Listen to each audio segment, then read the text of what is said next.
Hello, everybody. Surprise.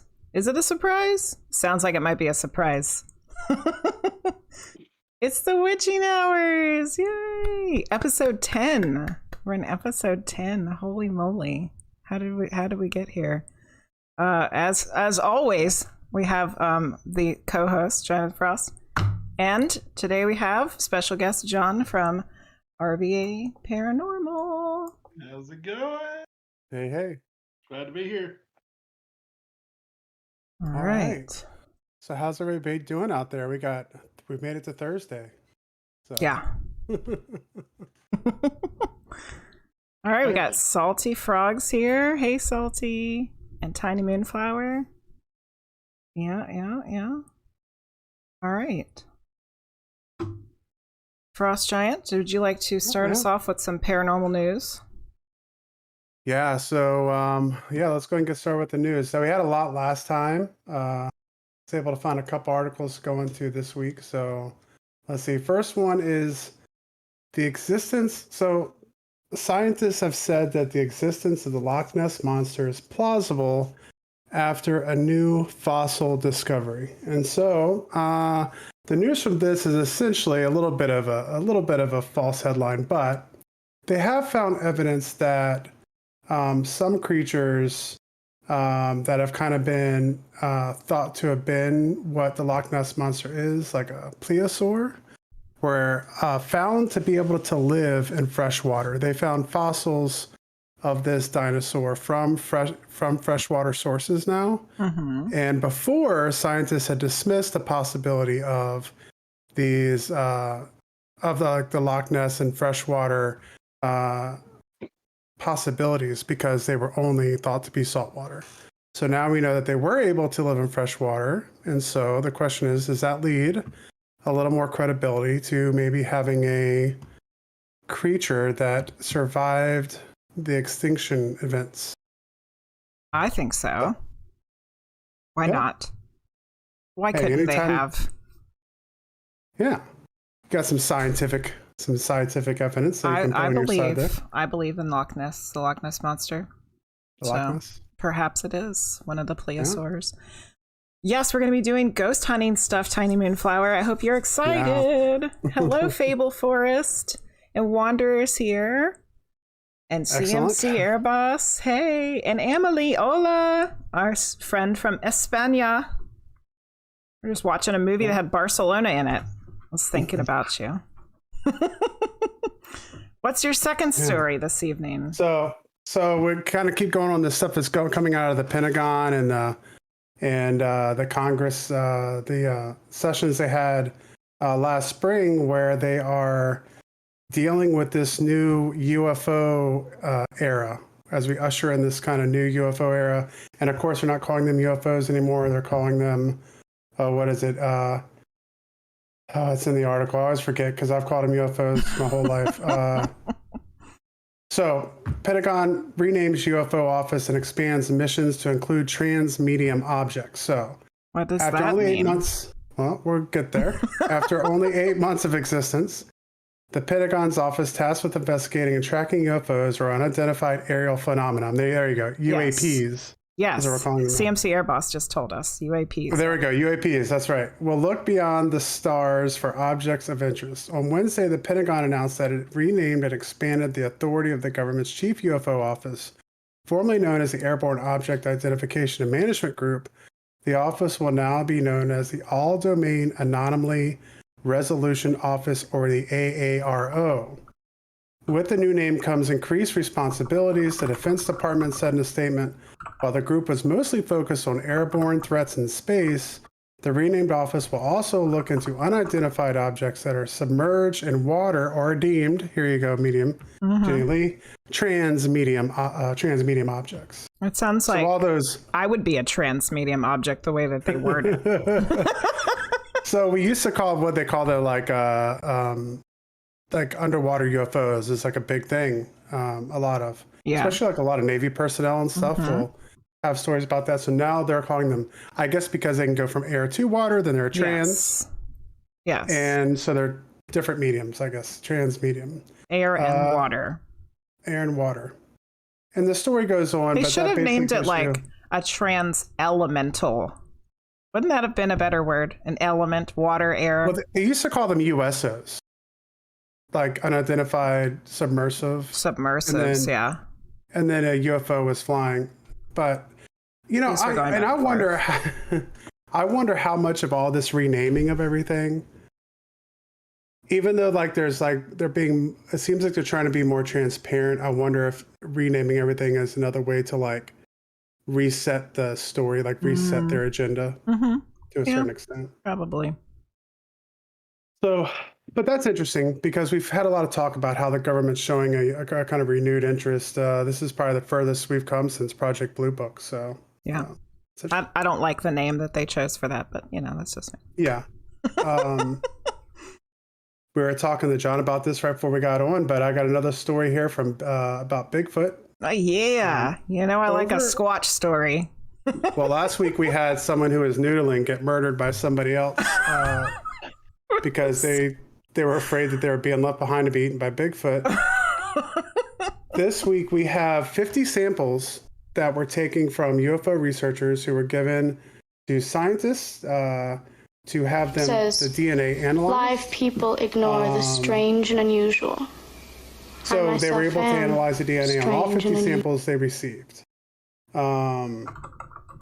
So the results of that was they have 57 hairs from Bigfoot enthusiasts in museums around the world, including samples from Washington, Texas, Oregon, Russia, and India. Okay. Bigfoot hairs. Some were as old as 50 years. Okay. Some hairs immediately turned out not to be hairs at all, but rather plant or glass fibers. Yeah. Some of them were unable, like there wasn't enough DNA in them to have them done. And then there were 30 left after that, and all 30 that were sequenced were all matched the exact 12S RNA sequences for known species. So the team reports online in a paper that 10 hairs belonged to various bear species, 4 were from horses, okay, 4 were from wolves or dogs, and 1 was a perfect match to a human hair. And others came from cows, raccoons, deer, and even a porcupine. Oh, wow. 2 samples from India and Bhutan matched polar bear 12S RNA, a surprising find that they found polar bear DNA in Bhutan. In India, yeah. What the hell? How did that? Now I need to know about the polar bear in India. How did this happen? Well, the interesting thing is now they're wondering if some bears in the Himalayan mountains are actually like a hybrid species of polar bears. Yeah. Wow. So, scientific information, and if you're a Bigfoot fanatic, someone who's kind of into searching for Bigfoot, stuff like this, I don't think is something that dismisses. CMC Airbus said imported polar bear skin rugs. Yeah. Someone's running through the woods with a polar bear skin rug. Maybe the bear's just lost. You don't know. Yeah. God bless. So, oh goodness, the search is still on. Yeah, the search is still on. Well, that's disappointing. Yeah. But then again, if they had found Bigfoot, you probably would have heard about it before you got our news here today. That's true. Yes. And one last little piece of news that I don't have one here, but I was reading the article today, is that we have all this stuff that's happening with Congress with the UAPs. NASA has also now said that they are going to start looking for unidentified aerial phenomena. Oh, NASA is? They're going to announce that they're looking for it, because I'm sure they've been looking at it for a long time. Hey, little wing. We've gone a long way on this. We've gone from government's interested to government is kind of interested to the government was joking on people who said they saw it to all of a sudden the government's really interested. And again, they have videos pretty much like proving the phenomenon. And they're just like, hey, we don't know what this is. Yeah. Hi, Linguist. Thank you, Pop Smoke, for the follow. And that is Paranormal News. Paranormal News.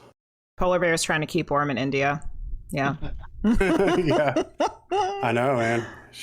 Down there on the Ganges, like doing a little summer float. Goodness.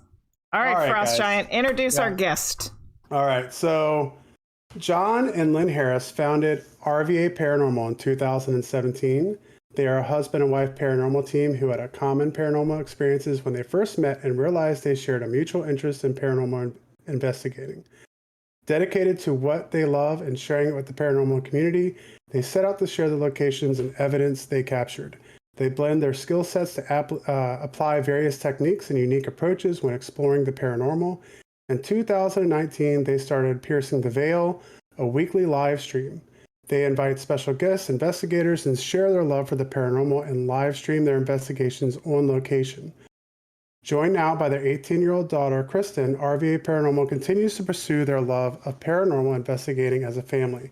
Jon, Lynn, and Kristen have recently joined the Twisted Realm as members of the crew, as well as Haunted Nights Paranormal events and staff.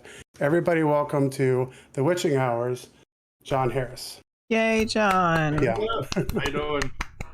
Just me tonight. Lynn's downstairs getting our youngest ready to go back to school in a couple weeks. Oh yeah, fun times. Well, we know how that goes. Yeah. We have our oldest is a senior who just started this week, so we're not at the college phase yet, but we're getting to that phase here soon enough.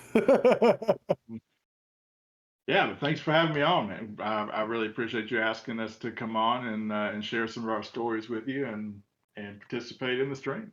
Yeah. Yeah, and a lot of this came. So we met at a Paracon back at, I guess, what was the beginning of the summer. It was May. And like the whole time, like we had some conversations, and I wanted to have more conversations, but we, Medium Jenny Lee was doing readings and stuff, and so it's just, and I was like, man, we got to have them on the show. And I went home and I've checked out some of their investigations on YouTube and stuff like that. So yeah, I think we're in for a fun time tonight. Yeah. Yeah. So yeah, we met at Sage Paracon at Belgrade Plantation. MJ Dixon. Down here, it's our time. It's our time down here. Her Paracon, Sage from the UK to the US. And it had a great turnout. And vendors were awesome. Met some fantastic folks like yourself. Made some great contacts. We had a lot of other great people there. Supernatural Lost Adventures. They're in the chat now. Pop Smoke. Hey, how's it going? Hey. RC77. Hey, appreciate it. But yeah, so yeah, we've been really enjoying the ride, I guess is what you'd say with paranormal. And we have been on the go. I mean, constantly. It seems like we don't ever stop. Like, I don't know how the grass gets me. I'm gonna have to buy it. Yeah. Yeah, excellent. That's awesome. And so, I guess like one of the things I wanted to talk about first, like if we're going to jump into investigations, was one of the first videos I checked out from you, which was your investigation of, I think it was the USS North Carolina. Mm-hmm. So I'll put links up in Discord so you guys, if anybody wants to be able to check some of these videos out for sure. But it just seemed like from the moment you guys got there, it was just like action packed from like the moment that video started until the end. So you want to tell us a little bit about that? Yeah, I mean, the battleship North Carolina down in Wilmington has been a paranormal hotspot for a while. I think it became very popular back with season 1 of Ghost Hunters. I think they actually investigated that ship and were one of the first ones to investigate the ship, and they've really embraced it since then by allowing folks to come on and investigate the ship for a fee. But yeah, the ship is massive. It saw its share of action in World War II. Also saw its share of death, from killed in actions to natural deaths. And it's a massive place. And our approach to kind of these larger areas is during our initial walkthrough, we kind of let these locations tell us where we need to be. Where is it going to be most active? Where does it want to interact with us? And that whole video pretty much was just in the sick hall and surgery. That's where we seem to get the most activity. And when I got to editing that, I I realized that if I did everything that we captured on the whole ship, it would have been a 3-hour video. So, Wow. That's so crazy. not good for YouTube. But so we decided to focus primarily on that, and some of the other things that we caught. But yeah, so I mean that was one of the most active locations I would say that we've been to right out of the gate. And they just really the spirits there just seem to really want to talk to you. Where is that? Where do they have that? It's in Wilmington, North Carolina. So Okay. at the very southeastern tip of Mhm. North Carolina.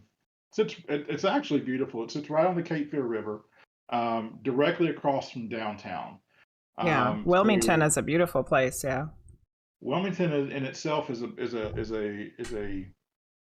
town that's steeped in history. Yeah. All the way back to the 18th century. It's got its roots in some piracy. Mhm.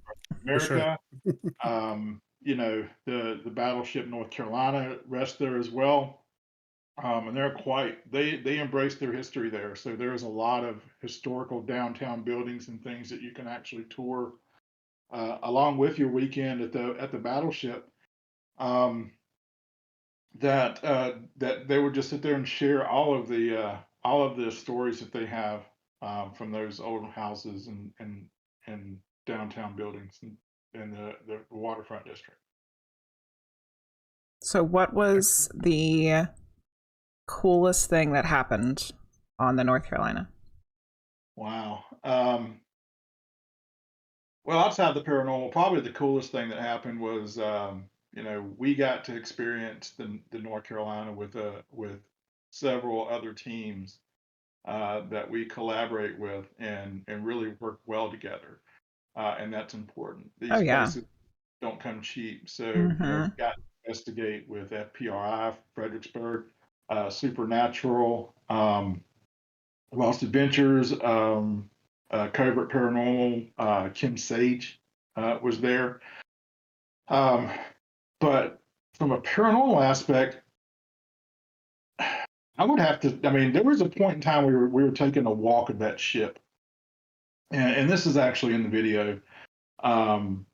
We were walking around the stern of the ship on the second level, and heard a whistle, heard a bosun whistle that was captured clear enough on audio and video that we were able to kind of decipher what the note and the command was that they were blowing. Wow. And Yeah. those kind of things are just so rare. Whenever you can get anything that's you know, you can physically hear with your ears without the help of a recorder or headphones or a disembodied voice, those are the things, you know, to this day that just really just strike me as some of the best evidence. Well, you brought that up, and I can remember hearing that when I was watching that video, the bosun's whistle, and that really struck me because, well, I'm a Navy brat. My dad's retired Navy, and so as soon as I heard that whistle, I was like, man, I know exactly what that is.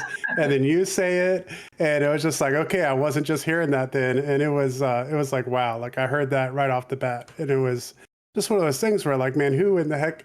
No one's walking around there with a bosun's whistle. You know what I mean? No, and we even went to. Of course, there is someone that stays on the ship with you, and they're very good about locking themselves up and keeping out of your way, if you will. But we even walked up to them and asked them, like, "Are you piping any type of like music or just anything to kind of, you know, set the immersion for the tours?" And he's like, "No, we cut all that stuff off with the lights," he said, "and we don't play any type of bosun whistles or calls or anything. So the only thing we play throughout the ship is maybe like some 40s or 50s big band era music, but we're not playing anything like bosun calls or anything of the sort." CMC Airbus wanted to know what was the command that the whistle indicated. So it was the give way command, or which is associated with preparing to the way I understand it in studying it, it's not a common call. But it was the give way command for the anchor. Oh. Huh. That's weird. And I mean, if it was something common like you hear on the movies, but I was like, my dad was a Navy guy too, right? Okay. Yeah. So and I grew up watching like all the Navy movies, Tora, and all of those. So I kind of have heard a lot of the more common ones, but when I heard it, I'm like, I've never heard that before. So I actually had to dig in and look and find like the calls themselves. And the way I ended up finding that was I actually just typed in what I heard, which was the sharp up and the warble down for 2 seconds. And as soon as I typed that in the Google in the interwebs, that's the first thing that came up. So I actually found a recording where somebody blew that call, and I was like, yeah. Wow. That's awesome. Yeah, that'll make the hair stand up on the back of your neck. Yeah. Yeah, but all night long in that ship, where we heard what sounded like the door slamming shut between the sections of the ship. What they're called escapes me right now. Sorry, all the Navy people. But when you go out and when we went out and looked, all those doors are secured, either welded open or chained open so that nobody can close them. Oh yeah. For them to close themselves. So there's absolutely no way that could have been one of the bulkhead doors. That's what I'm thinking of. Closing, but it was loud enough that you could actually, you could plainly hear it, and we heard it several times that night. So one of the most impressive things about that investigation was not just the interaction that we received, but also while you're walking around the ship, the residual activity of, that bosun call, the doors slamming, things like that, that aren't really associated with an intelligent spirit or haunting, but just a replay of time of things that frequently occurred on board that ship. Yeah. CMC Airboss said that particular one means stand clear of the anchor chain. There you go. And the forecastle. And then Bree Marie has a question. What are the most haunted places you would recommend? Oh, thanks for that information. I did know it had something to do with the anchor itself, but as far as the most haunted places that I would recommend, I guess it depends on where you've been, and where you're from. We've been fortunate enough to go to a lot of states. We've been to Tennessee, Ohio, New York, North Carolina, New Jersey, here in Virginia themselves. But some of the, I guess, from a location that you could potentially go to and investigate for a fee, or rent the location and do a private overnight. One of my all-time favorites has always been St. Albans Sanatorium in Radford, Virginia. The history of that location, and the amount of activity that we get when we go, and we've been there, 8 to 10 times, and we always leave astounded. But us being RVA from Richmond, Virginia, we've got so many battlefields, both Civil War and Revolutionary War. Yeah. We have a great time. Just, those are free locations that are outdoors, that are at your disposal to walk and hike and tour. And we love to walk around those with a voice recorder and a K2 and get absolutely fantastic things. And yes, even during the day. Yeah. They seem to be more active on the battlefields during the day, actually. Yeah. Doesn't always have to be at nighttime. Then Yeah. Bree had another question. What's the craziest experience you've ever encountered? Oh, man. Good questions. As crazy as it kind of sounds, Being scratched is always fun. Mm-hmm. Now, I have been, so just as a little background, because I don't know how much we talked to you about this before either, but Medium Jenny Lee and I were part of a paranormal investigation group for a little while here in our area. So it's called the Madison Area Paranormal. And we did some investigations. We were kind of getting going with the group, and then COVID kind of happened, and we started doing different things. But I just in that short period of time, I was able to see quite a few things for myself, but I have never been scratched. So I can't imagine what that must feel like. So please continue. The one time that I think I've been scratched that I can ultimately remember myself, I equated it. It was across my arm right here, right at the bend, and I was sitting in a doorway holding a camera, filming, and my arm was over the threshold, and something walked through that door at the time, and I equate it with like a single strand of a jellyfish being dragged across my arm right here. It was just, a severe, intense pain, very sharp, and it lingered, and it did actually leave a mark. Was it like a burning? It burned, yeah. Wow. But not like a heat burn. I mean, and it was a single mark. Now, Lynn has had an issue where she was scratched on a location that we were doing. There was a younger boy we were on a tour. We were just on a walking tour of a location, and we were up in the attic. And there was a 14 or 15-year-old boy walking in front of Lynn, and they both reacted at the same time. He said, ouch, and jumped, and then Lynn said, ouch, like a half a second after. And come to find out that Lynn had a scratch on her leg, and the child had a scratch on his arm that when they stood side by side, the scratch lined up. So whatever it was got both. Wow. Wow. Which is crazy. Yeah. It's crazy to sit here and say that being scratched is like exciting. It's terrifying the first time, because you don't know what to expect, and you look down and there are marks that weren't there that are the result of something that was interacting with you. Your mind kind of tells you, okay, what are you going to do? Are you going to run, or are you going to stay and fight? Fight or flight. Yeah. And my kind of approach to it is, I don't think anything that is meant to do you harm, and we don't know what they're doing. And I always tell people, I equate it with kind of like the scene in Ghost, where Patrick Swayze's trying to kick the can on the subway, right? He's trying to kick the can. The can won't move, and he's giving everything he's got. And then as soon as he focuses and gets that energy, he kicks the can, and man, that can flies. So, we don't know how much energy or concentration it takes to be able to tap you or to push you or to scratch you. And we don't know if they're just trying to get your attention. Like if it's just like, hey, I'm here, here's a scratch, or if it's malicious. But I would feel like if it really didn't want you there and wanted to be malicious, it could.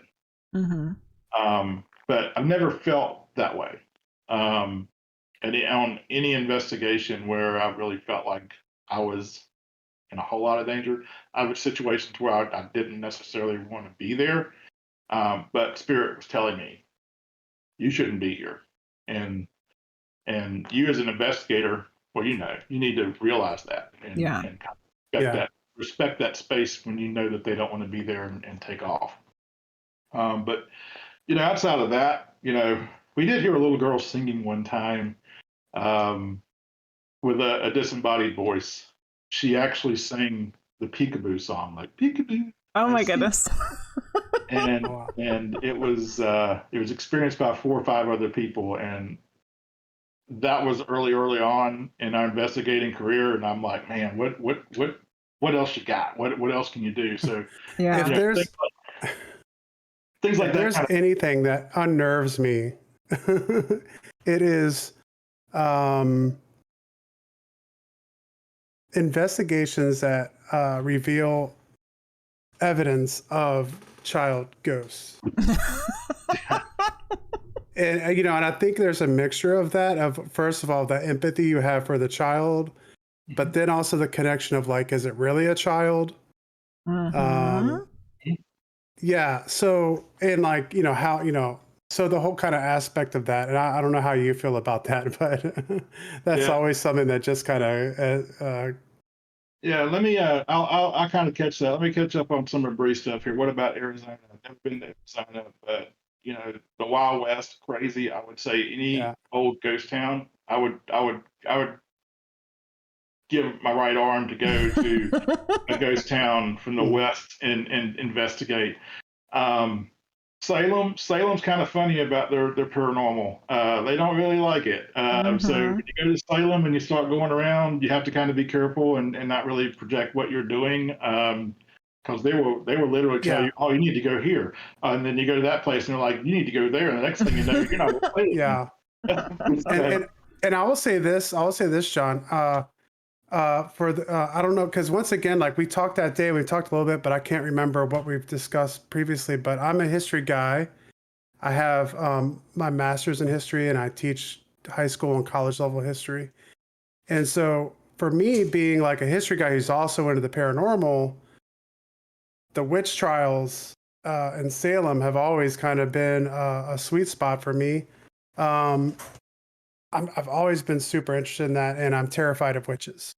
So I married. But then you married one. So what were you thinking? So, but we got to get on.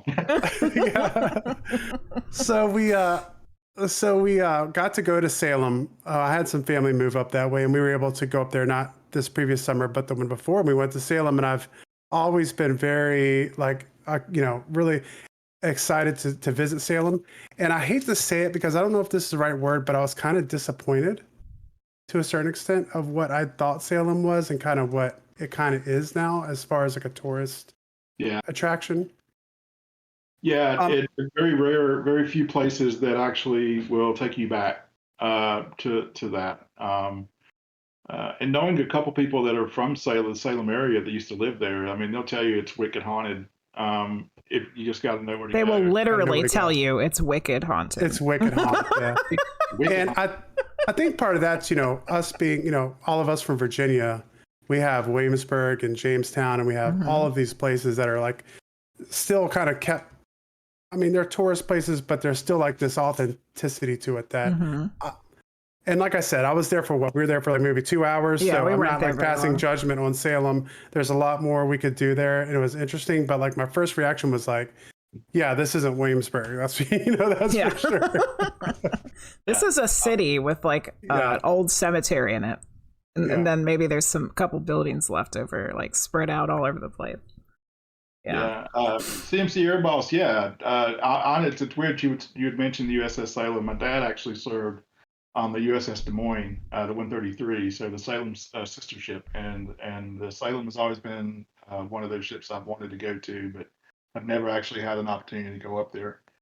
Heavy cruiser. Heavy cruiser. Big, heavy cruiser. But yeah, getting back to the child thing, I think coming back, there were, as we started out early on, and of course, me and Lynn have been doing this together now for, 14 years. And we've been lucky enough to work with some really great teams and some well-known folks. And we take something away from everyone that we investigate with. And that's one of the great things about putting yourself out there and listening and keeping an open mind about investigating is everyone has something to offer. And then kind of taking that and doing with it what you will, not necessarily copycatting it, but keeping a fresh outlook. Going into a lot of private investigations, it's one of the more common things that you hear. And on a couple of occasions, we've had spirits acting as something they weren't. And we've almost kind of developed a way to trick them. So one of the teams we was on, they were doing it, and we kept asking the same question over and over again. How old are you? How old are you? How old are you? And every time we get the same response in a little girl's voice, except for except for one time we said, tell me again how old you are, and finally went, I'm 4. Good Lord. It's kind of like one of those moments. And then we had one that was acting as if it was a girl, a young girl, using a different name, and we actually aggravated it enough and kept saying the female name, the girl's name over and over and over again, and finally it said, I'm Kevin. Just it's like we almost aggravated enough. It was like, okay, you win. I'm not this person. I'm Kevin. Damn you, Kevin.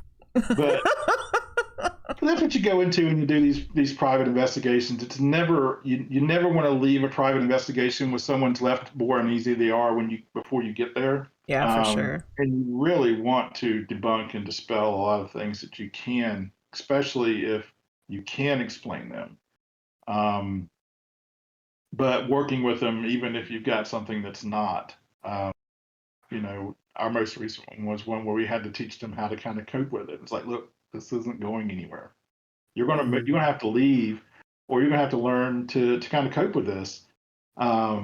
And they did. They kind of embraced it. They set some boundaries, some guidelines, and funny enough, bought a couple of pieces of equipment, and now they sit in the living room at night and play touch the cat ball. I mean, they get along great. So, wow.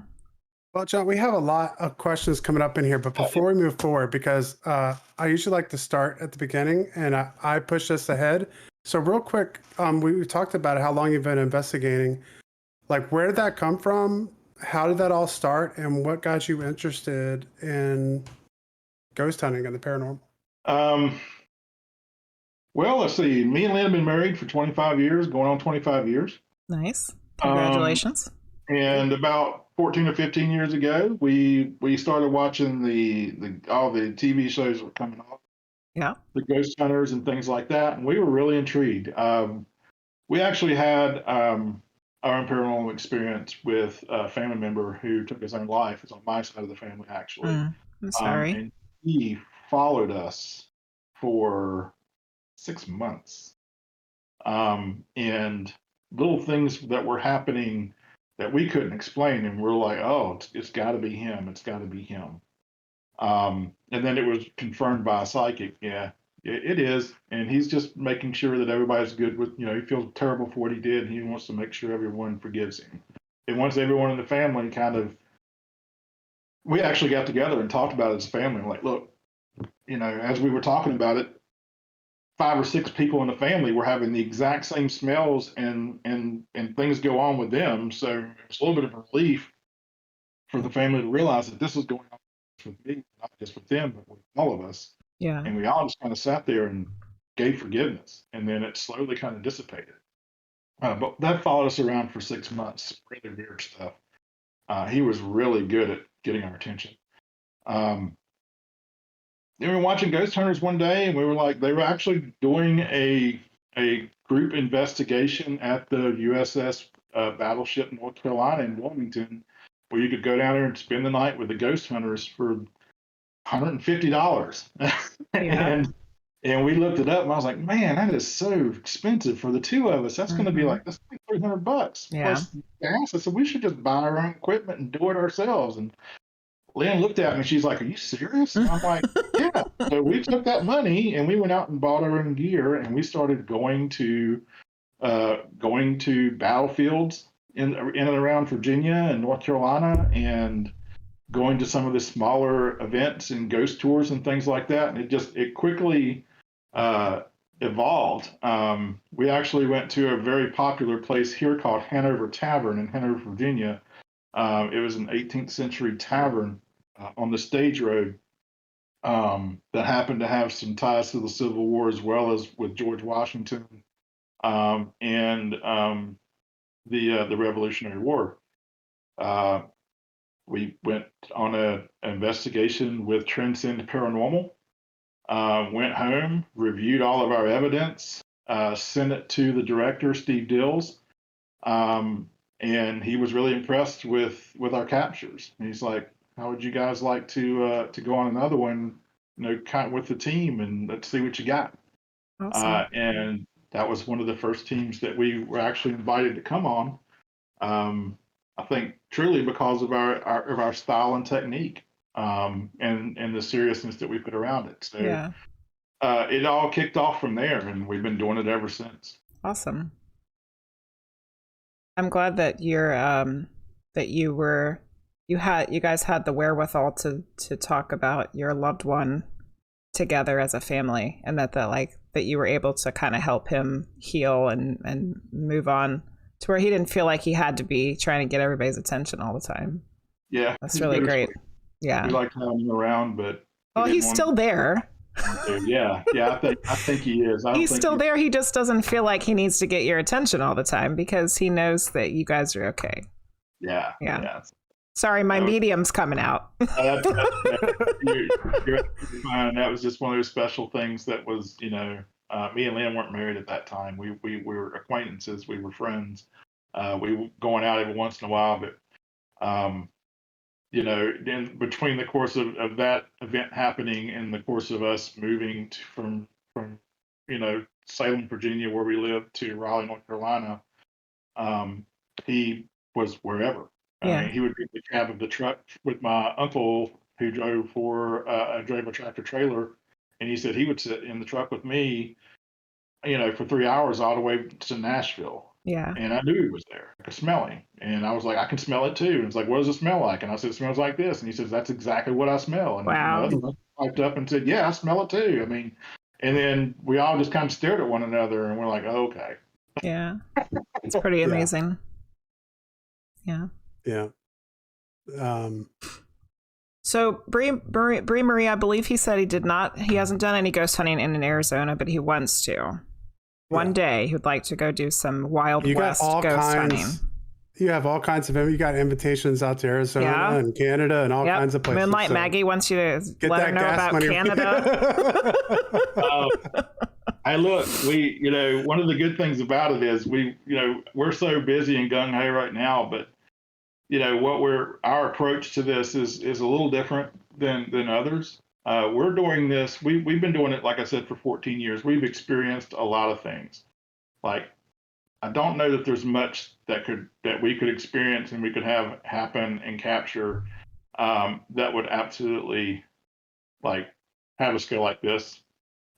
Short of seeing an apparition come in front of us and say, "Hey, I'm a ghost," but we haven't got that yet. But we're just enjoying the ride. Like I said, we're going together to these locations. Mm-hmm. She's like, "Hey, do you want to go to this location?" And I'm like, "Yes." Okay, and we'll rent it and we'll plan when we're going and we'll fly or travel or go and invite along people that want to come with us. And like I said, we just drove 9 hours to Ohio to go to Ohio State Reformatory. 8 hours up and back, so not many places. That's almost Canada, but yeah. So, if you guys have any recommendations, I'll tell you right now. If you go to Facebook, RVA Paranormal, hit us up, send us a message, let us know what you've got in your area, because we want to go, we want to travel, we want to experience everything we can. Look, right? I'm 50. I want to go and do as much as I possibly can. While I still can get up and down the stairs. Yeah. So, send me your recommendations, sure. Frosty, are you putting the link in there for the Facebook? It is. Yes. Up. And we also put the links in earlier for the YouTube. I believe I still have it. Mine. Yes. So there is their YouTube channel also, where they have Piercing the Veil kind of podcast stuff. And also they have recordings of live investigations and highlight reels of EVPs and stuff. It's really cool stuff on there. So go follow both. The YouTube's kind of young, so don't be surprised when you get there. We just started doing that. So. But there's a lot of stuff on there. Yeah, and I haven't been able to watch all of it yet, so clearly there's enough. We appreciate it. Well, yeah. that y'all could give us. And appreciate you watching as well. So what happened in Ohio? Well, okay. So Ohio that's a big time. That was a big time bucket lister, right? We went up there with some great folks and investigated the Ohio State Reformatory. A lot of people will associate that with a couple of movies that were shot there. Air Force One they had some scenes that were shot there from the Russian prison scenes, and probably it's most famous as Shawshank Prison. Yeah. Shot there, and boy, they embrace that. But the prison is beautiful. It's got 6 levels of cell blocks. And the admin buildings where all the films were shot for Shawshank as well. But there was a lot. There's a lot there. Some of the great stories that went on there was actually a gentleman who was able to commit suicide. He somehow was able to get a flammable liquid into his cell and set himself on fire. Yuck. With his cellmate in there. Oh, wow. They have that cell marked where everyone knows where it is. And of course, we immediately ran up there to do that first and got some great responses that kind of related to not only the individual that did that, but others giving us information about what it was like for them to experience that. Oh, wow. But the chapel, and we're putting this together. There'll probably be a video here coming out in the next month or two on this as well on YouTube. But they have an old chapel that's still intact there, and we were able to begin doing a REM pod interaction with what we felt was a guard who had passed away, not there, but came back there because he felt he needed to be there to do his duty. And that was an intriguing interaction because of the way that we were able to get it to respond with the REM pod on demand. And we're looking forward to sharing that with everyone. But the prison is beautiful. Look, and I will say this, and if anybody's watching that's been there or is interested in going, they treat you like royalty. Oh, nice. When you reserve the prison, all the snacks and drinks that you want are included. Wow. They order dinner for you. It's delivered to the prison and provided to you. And they're willing to go out of the way to make sure that you have everything you need and any questions that you have are answered, which is something that we haven't really experienced anywhere else on that level. But yeah, go check them out. That place is a great place to go, and it's something. It's big enough that you can share that with others that are interested in it. Yeah. And never run into the same person. We had 6 or 7 teams in there, probably 10 or 12 people, and we hardly saw each other all night unless we really wanted to. But when you get spread out in there, you don't run into anyone. Yeah, it's huge. Artsy Fartsy said her husband's from Mansfield, Ohio, and his aunt was a prison guard there when it was open. That's crazy. Yeah, and think about it. I think it shut down in the 90s, so there's still a lot of ties in with the town, with people that work there and people that actually were incarcerated there. It started out, it was a reformatory, so there were just common, horse thief, pickpocket, people here that the state was really trying to reform. They were teaching them and giving them knowledge and skills and trade so that they could get out of prison and go function in society. And then it turned into a situation where overcrowding led it to begin housing some more maximum security folks. Yeah. And when you start throwing, murderers and rapists in with pickpockets and car thieves, it's not a good mix. Yeah. So, definitely. lot of good and it's a great place. I mean, if you don't go to investigate, at least go up there and give it a tour. Sylvie said it sounds like her kind of place, but I think that was because they had snacks. Yeah. I tell you what, it went from a 4-star to a 5-star with me on snacks. Yeah. All right, So let's make my reservations. let's play one of these EVPs that you have. Oh Lord. Brie Marie's going to start cooking, so she's making Brie dinner Marie's for chat. always cooking. Yes. Yeah. And Artsy Fartsy says Bobby has been there many times. He has stories to tell. you. All right, Bobby. Next time I see you, I want to hear right. all the stories. Someone asked if there's any good spots in Cali, and that the only thing that came to my mind I threw in chat was a cool place to go is Winchester Mystery House, but I don't know What if is you that? can do any There's investigations a ship. there. The Queen Mary, right? Isn't it the ship Yeah. in San Diego? So Yeah. in my experience so far, I mean, I don't think there's anywhere you can go where you can't look.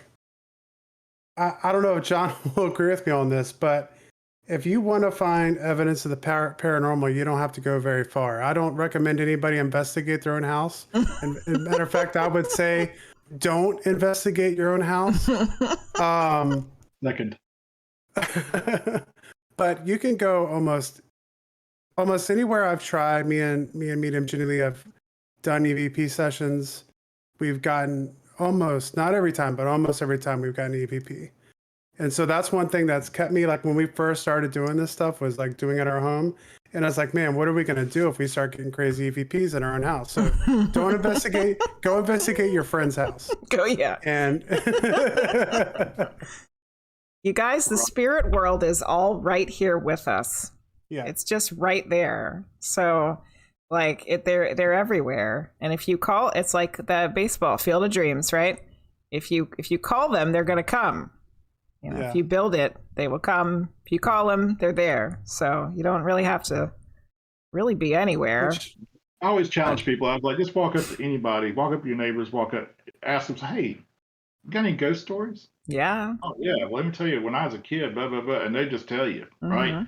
Yeah. Everybody, I always say everybody's got a ghost story. Well, everybody's got a ghost story. They've experienced something in my mind.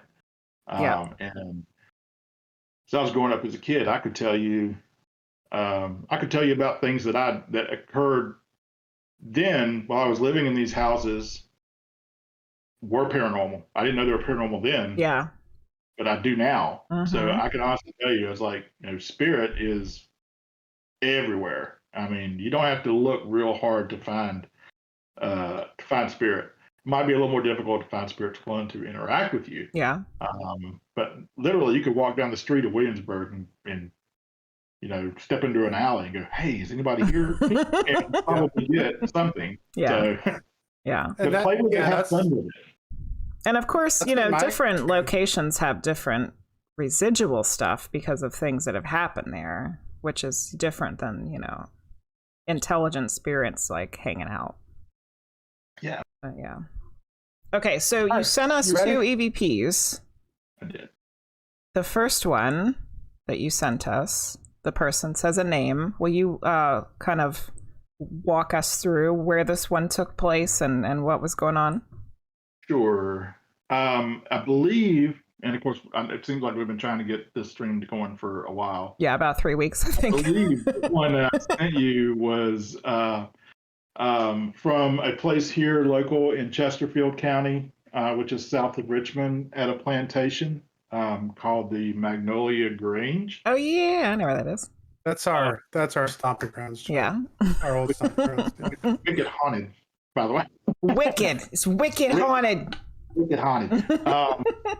But this was we did an investigation there. It was kind of like a paranormal one-on-one thing that some friends of ours are putting on in with. And we were actually in the front parlor with a medium. And she was picking up on a certain name and said the name and then got corrected. So Oh. and I kind of set this up for you, is like, believe it or not, I was the only guy there. I know Oh, it's yeah. hard to believe. There was me and 5 other females, one of which was the psychic. Mm-hmm. And so when you keep that in mind, I was the only male there, and I know I didn't say it. Yeah. Because I know what my name is. But. Yeah. All right, we're gonna play it. All right, that way I can turn my volume up. I got the name Daryl in my head. Okay.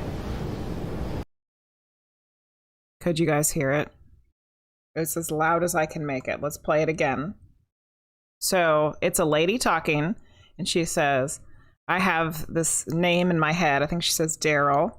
And then there's a whisper. So listen for the whisper at the end. That makes sense to this. I got the name Daryl in my head. Okay. All right. What'd you guys hear? Could you hear it? What did you hear? Tell us before we tell you. Put it in the chat. I'll play it again. That makes sense to this. I got the name Daryl in my head. Yeah. Put what you think it says in the chat if you can hear it. Okay.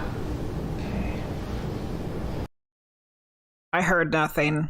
Hear it very faintly. It's probably hard to hear. You might need some. Yeah. Who's got their headphones on? Yeah. Who's got some earbuds? All right. Although I'll say, I think I was just listening to it through my phone or through my computer speakers, and I heard it. Okay, Tiny Moonflower said, "Hey," I heard "hey" with a lot of Y's. Hey. Yeah. Yeah. It's hard. It's going to be hard to hear because it's as loud as I can make it on here. I'm going to play it again. Here we go. That makes sense to this. I got the name Daryl in my head.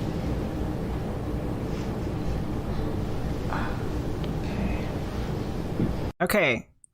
Artsy Fartsy is the closest with I am Kane because he does say I'm something, but it's not Kane. I'm going to play it again. This will be the last time, and then we'll tell you what it says, and we'll play it again. That makes sense to this. I got the name Daryl in my head.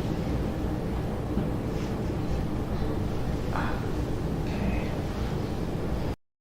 So he says, I'm Dave. Dave, she was so close. It was a DA name.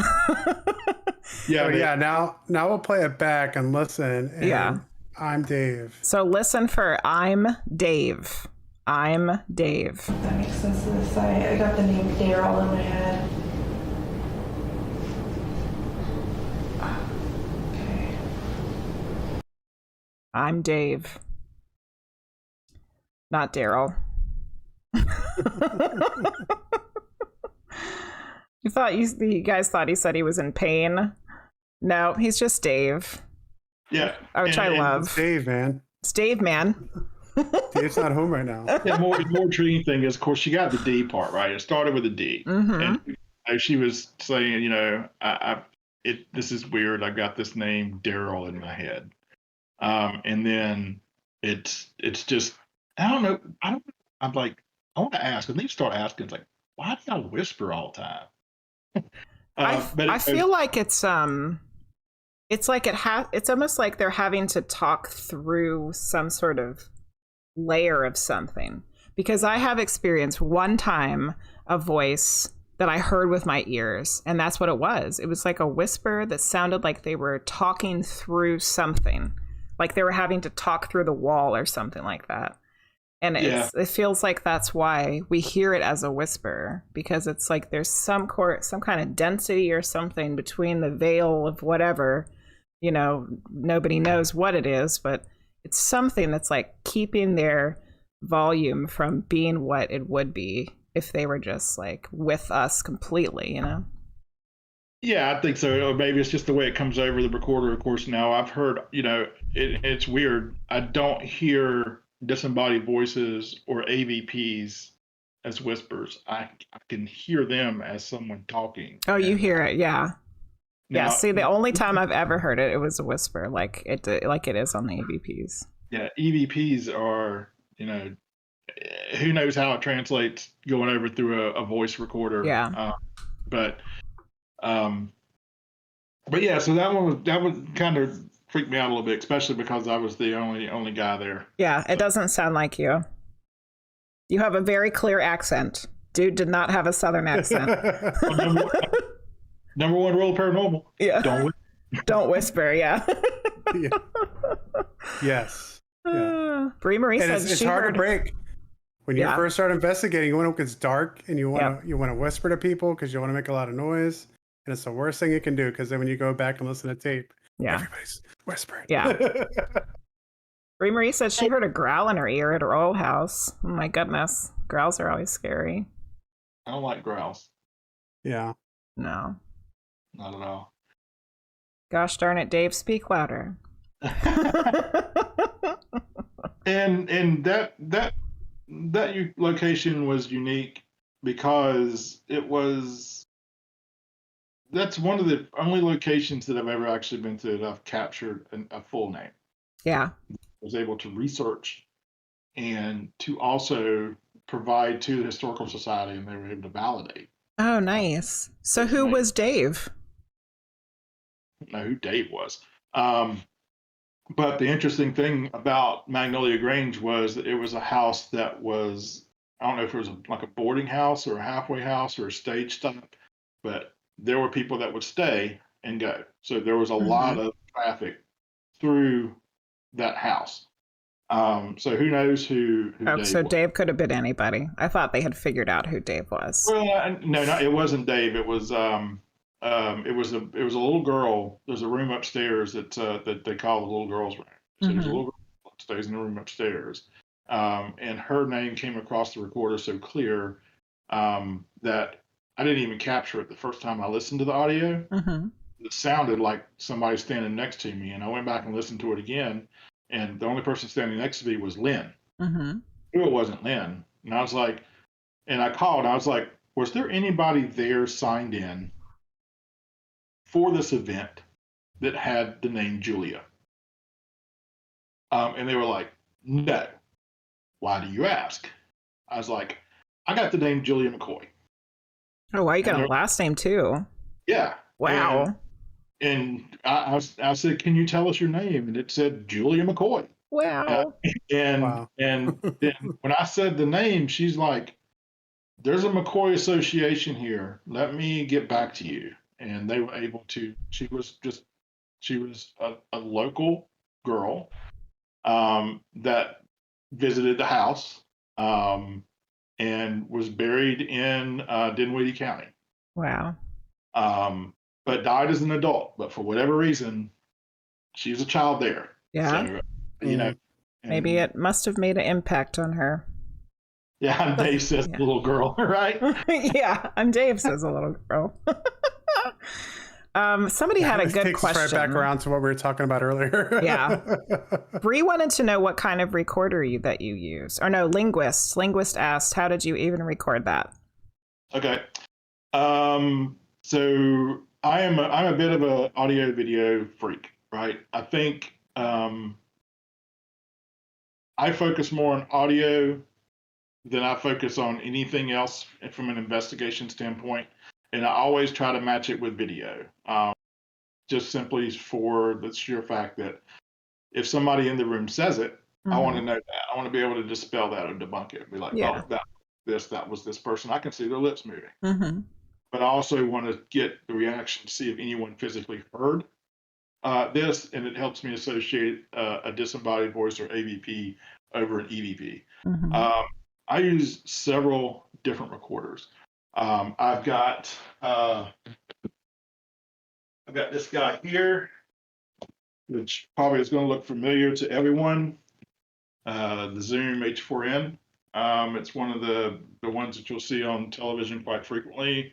And this isn't a voice recorder. This is a mini recording studio. It's got 4 mic inputs, and it's very versatile. And the primary ones that I use are Olympus and Sony's. And they're just, they're your straight run-of-the-mill, off-the-shelf, go to Best Buy recorders. And I tell people all the time, and if you go to our Facebook page, I've got one of the streams on there that's recorded that we are actually going over all of the recorders that we use and why we use them. So you can go check that out. But we have about 8 to 10 different models that we might use on any given time. And the reason why we do is just so that we can see we can capture the same thing over multiple devices. And surprisingly, no. What we capture on one device may not come up on another, which will kind of lead us into the fact that they are not necessarily transmitting or speaking in in something that you can hear, but they truly are interacting with the device itself. Mm-hmm. And it just depends on where you're at in the room and what device you're holding and what that device might be capable of. We don't use the DR60s or anything like that. I think it's crazy to go and spend, $2,000-3,000 on a voice recorder when we use the Olympus and have, just as good of success with that. Yeah. But just experiment. I tell people all the time, like, if you're wanting to get into the paranormal, don't buy this. Yeah. This has noise canceling filters. It's wanting to, do studio quality recording. So a lot of the ceiling and the floor is gone, and that's where you capture a lot of your EVPs. Sony makes a good one. Olympuses are good, in that $40 or $50 range. I always look on Facebook to see if we can find some on Marketplace. Yeah. Or eBay. That's a good idea. Buy them and try them. If we don't like them, we're out $10. Yeah. But when we find something we like, we then can start buying as frequently as we can. And then, if you just want to try it out and see what happens, you can always use the recorder on your phone too without having to purchase anything. Pretty much everybody's phone's got some kind of voice recording thing.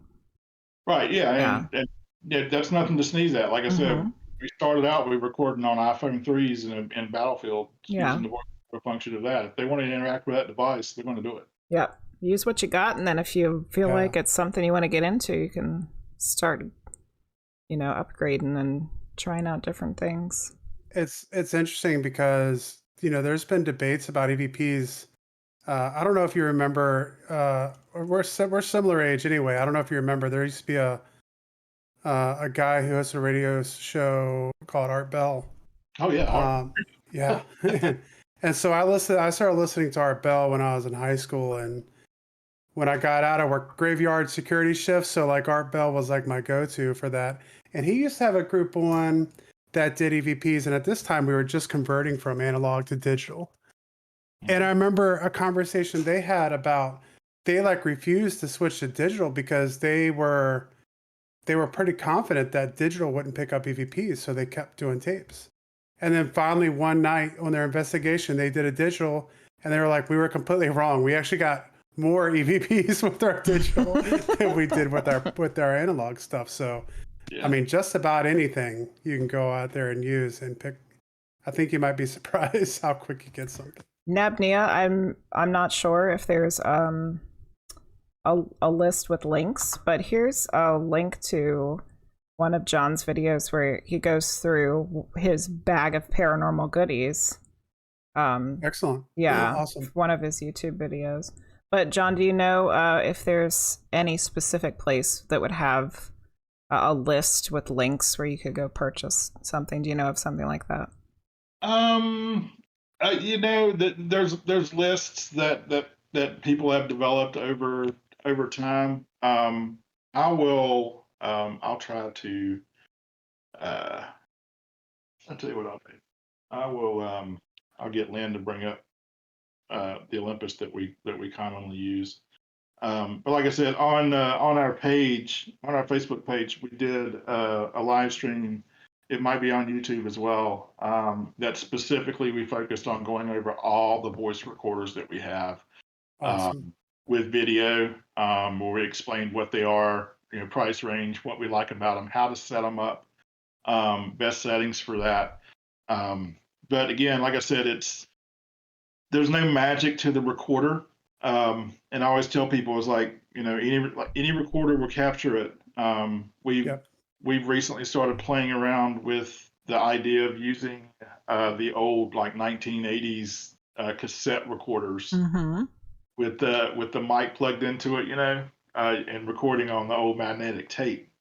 But like I said, the two most important things are to make sure you have you can control the noise canceling and the cut filter on the devices themselves, so that you're able to record the full spectrum of what that recorder is capable of doing, and getting into the low enough frequency to where you can capture these EVPs. Well, Good, and good information. And just kind of bring along here when we with him talking about what devices you can use. I mean, Thomas Edison, was pretty confident that he was capturing or finding a way to communicate with the dead with the record player and all those kinds of his inventions in the 1800s. So, I mean, it seems like ever since human beings have had the ability to start recording sound, there's been kind of like, hey, where are these voices coming from? Phenomena happening. It's always been there. So Yeah. So looking at chat a little bit, I think it was Linguistics said something about setting up a recorder and just kind of letting it run for 24 hours. You could do that, but remember, whatever you record, you have to go back and listen to. Yeah. Do you want to listen to 24 hours of... I tell you what, yes, you do. You do. If you've got the time, and especially if you're starting out. So when we used to go on investigations, I would carry static recorders, and of course this is why we have such a collection of recorders, is that we place static recorders everywhere and leave them locked up overnight. So then you have to think about it. You're going back and you're listening to 5 or 6 hours of the investigation audio, and then another 4 or 5 hours of dead air. Where oh, here we go. Thanks, Lynn. Of dead air. But I will say this: you can browse through 5 or 6 hours of a static recorder in an empty building very quickly, because the EVPs are very easy to pick out. Yeah. You can actually see in the spectrum where you capture a noise, but the doors opening and closing and the footsteps are amazing whenever you have a completely controlled environment. Yeah, that's true. I guess if you're able to look at, the sound waves on the screen and see exactly where there is a noise, you don't have to actually listen to 24 hours. Exactly. And that's something important too. Yeah. Is I always we have people come up all the time and say, we never capture anything. And I'm like, you talk all the time. Control your environment. Shut up. The quieter you are, the louder they what I tell people. John's best advice of the evening. Shut up so that you can hear the ghosts. It's really good advice. But no, control your environment. Especially when you're doing an EVP session. Yeah. Control it. Like you'll be amazed what you'll hear. And there will not be any questions about what you capture when you do. Lynn was gracious enough to bring in what our kind of go-to recorder, and the one that we recommend to everyone. This is an Olympus VN 7200. I'll put it in the chat. VN 7200. This is a great recorder. Lynn actually discovered this. She bought one, and it's one of these trial and error things. She bought one, we tried it, we had great success with it. And now every time we see one on sale, we buy it. Awesome. It is fantastic. It's good, clear, crisp audio. And for whatever reason, we capture great EVPs with this. And it's not going to bankrupt you. You can buy them new for around $40 to $60. No, that's not bad at all. You can pick them up used on eBay for like 10 to 20.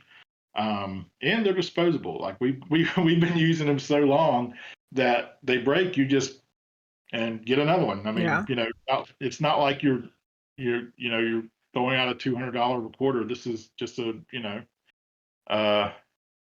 very available device. Tiny Moon, it is an Olympus digital voice recorder VN-7200. All right. And then Bree asked if you've ever gone live while ghost hunting. I know the answer to that. Yes, they have, because they've put them up on YouTube. I know at least because I've watched one at the Belgrove Plantation. Yes, we have, and then we stopped, and then we did it, and then we stopped. Yeah. And it's hard because it's like Twitch, right? Mm-hmm. To be successful, you have to engage with your audience. You have to engage with chat, right? When you're investigating, it kind of goes back to the shut up thing. Yeah. Right? So we had good success early on with it, but people were getting mad at us because we wouldn't respond to them. Oh yeah. Investigating. I can't talk to you while we're investigating. Chat, come on now. I know people love it. And I told Lynn the other day, I was like, we have to figure out a way. So I think we did. I think, it's going to cost us money. Oh yeah. Mm-hmm. It always does. Yeah. But when we can go to some of these locations where we do, and what we've started doing is one night is simply not enough. And I understand if it's costing you $1,200 to rent a location for a night, you have to get in and get out. I'm not going live at a place I'm paying that kind of money for. Yeah. But there are plenty of places out there where they'll cut you a break. Like if you get 2 nights in a row, they're kind of like, buy one, get one half off. So Mansfield, not Mansfield, Madison. We went to Madison Seminary. And Adam Kimmel, who owns Madison and Fairfield, is a great guy. And he's got 2 very haunted active locations in Ohio. Fairfield and Madison. We got those places like 2 nights for $500. It's not like bad. we went on a Saturday and Sunday. And Sunday's kind of like, nobody rents it on a Sunday, so he just wants to get people in there. Mm-hmm. We're going to start kind of going into these places that we can go into 2 nights. Do 1 night of filming, investigating, and then the next night's just going to be kind of a chill, go live, walk around, kind of, engage people with it. So we haven't given up on it completely. It's just, the logistics of it are hard. It's very hard to stream when your camera doesn't do IR night vision. Oh yeah. All people are doing are looking at a black screen, which nobody wants to do, trust me. And I recognize that. And I always tell them, it's like, anything I do like that, I want to do quality. I want to do it enjoyable and do quality and put something good out there that people enjoy. So we're working on it. Yeah. I've got a camera now that will actually let me live stream from the device as long as I got Wi-Fi. So we're going to start playing around with that a little bit more and hopefully be able to bring some more of that. Yeah, it's all about tweaking and trying different things and figuring out what works and what doesn't. I'm still doing that with Twitch. What works and what doesn't. There's the kitty. We're always upgrading technology. There's a kitty tail. Kitty time. He likes to be on Tiny Moonflower said you have to have a home base, and that home base reminded me of Phasmophobia. Yeah. So you need a van guy. You need the van guy. I'm good at being the van guy. Frostshine will be the van guy for you. I told Lynn, I was like, all the time, I was like, you know how much money we'd save if we had an RV on hotel rooms? Yeah. I mean, she ain't buying it. Not yet. You can have like a whole little command center in there. Yeah. You'll be good to go. You keep working on her, John. She'll get there eventually. And then people like me can stay in there and watch for orbs. Yeah. I'm looking for orbs. Hey, you guys go investigate. I'll watch the cameras. Yeah. Home bases are very important, and she actually brings up a good point. When you go to these places, set up a home base, set up a location with the lights on that you can go to, and if you start feeling uncomfortable or mood starts to change, which are all things that you kind of have to keep an eye on, not just for yourself, but others as well, and hopefully they're looking out for you. But there have been several times that I've had to walk out of a room, leave a building, and just go somewhere and just kind of ground yourself and center, take a deep breath before you go back in, kind of removing yourself from a situation. And having a base camp or home base set up somewhere in the building that you're not investigating is always important. Yeah. Excellent. So we have another EVP to play. All right. All right. And do you remember the one that you sent us? Maybe. It's something with feathers. That will, Oh. yes. So set that one up for us. All right. I'll tell you everything I can. Okay. So this was a private. So we're under a non-disclosure with the Oh, yeah. homeowner. Only tell us what you can then. But I can tell you that this was a plantation Okay. that was built in I want to say it's like 1737-ish. Never been investigated before. It was a public house. And the people that owned it they knew some stuff was going on, but they were skeptical. But there was a hole in the basement. So when they moved in, they used to have a root cellar in the basement where they would store goods. The root cellar was filled in and covered up. And an attempt to kind of get it back to the way it was in the early 18th century, they decided to dig out the root cellar. And as they started going through the layers, they found like the old paver floor from when the root cellar was, filled in, and it became the winter kitchen and servant quarters. They dug all that up, and then they continued to dig down the walls of this root cellar. So what they ultimately ended up with was a giant hole in their basement. And one of the people that we were with brought a dream catcher that she had purchased, and simply asked the question, what color are the feathers on the dream catcher? Is what she essentially asked. And then we captured that EVP. Actually, we captured that EVP on this recorder I shared with you earlier. Oh, the Olympus. Yeah. Okay, I'm going to play it. All right. Could you please tell me what kind of feathers they are? Okay.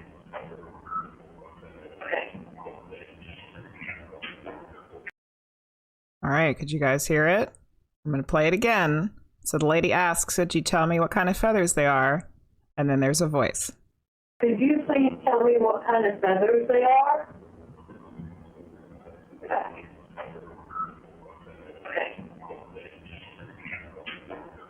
Okay, we got blue, black, green, black. I'm going to do it again. Could you please tell me what kind of feathers they are? Okay.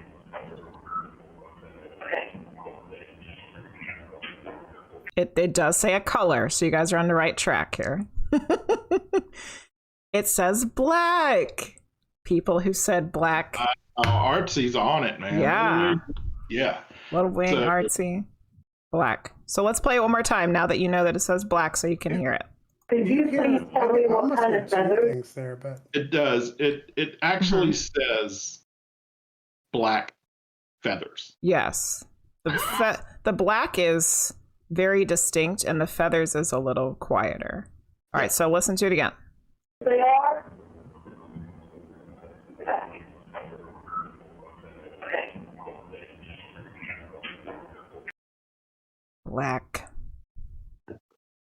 Black feathers. It's so cool. Yeah. Now, that location is probably one of the most haunted locations that I've ever been to. Wow. And the amount of evidence, we set up a reveal with the homeowners,